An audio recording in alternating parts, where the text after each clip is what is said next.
शहर में रामनवमी शोभा यात्रा जुलूस की तैयारियों को कतियत दे दी गई है। Commissioner police Hyderabad VC Sajjanar IPS ने जीएचएमसी के कमिश्नर आरवी किन्नर और दूसरे आला पुलिस ओहदेदारों के साथ जुलूस गुजरने के रास्तों का मुआयना किया और इंतजामात को कतियत दी गई।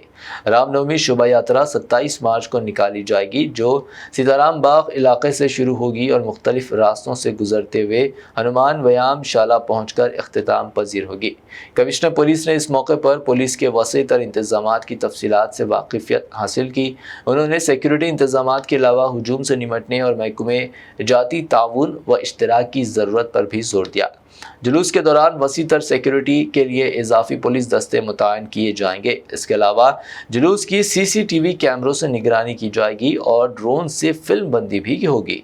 मुख्तलिफ मकामात पर ट्रैफिक का रुख भी मोड़ दिया जाएगा और ख़वातीन से छेड़छाड़ और चेन छीनने जैसे वाक़यात की रोकथाम के लिए शी टीमों को भी मुतय्यन किया जाएगा।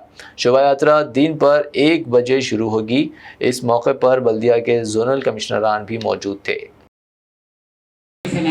ఆహ్వానితులకి పోలీస్ ఆఫీసర్స్కి పేరు పేరు నమస్కారాలు। ఇక్కడ వచ్చే శ్రీరామనవమి ఒక కోఆర్డినేషన్ మీటింగ్ కండక్ట్ చేయడం జరిగింది।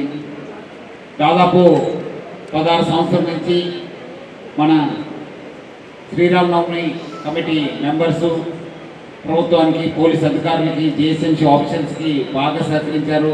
అందుకు వాళ్ళందరూ కూడా నేను పేరు పేరుగా అభినందిస్తూ, ఈ సంవత్సరం కూడా మీరు ఇట్లానే మనకు సహకరించి ఈ వచ్చే ఒక ఉత్సవాన్ని కూడా చాలా సక్సెస్ఫుల్ కంప్లీట్ చేయాలని మీరు అందరూ కూడా ఆశిస్తూ ధన్యవాదాలు తెలుపుతూ సెలవు తీసుకుంటాను। థ్యాంక్ యూ, జై హింద్।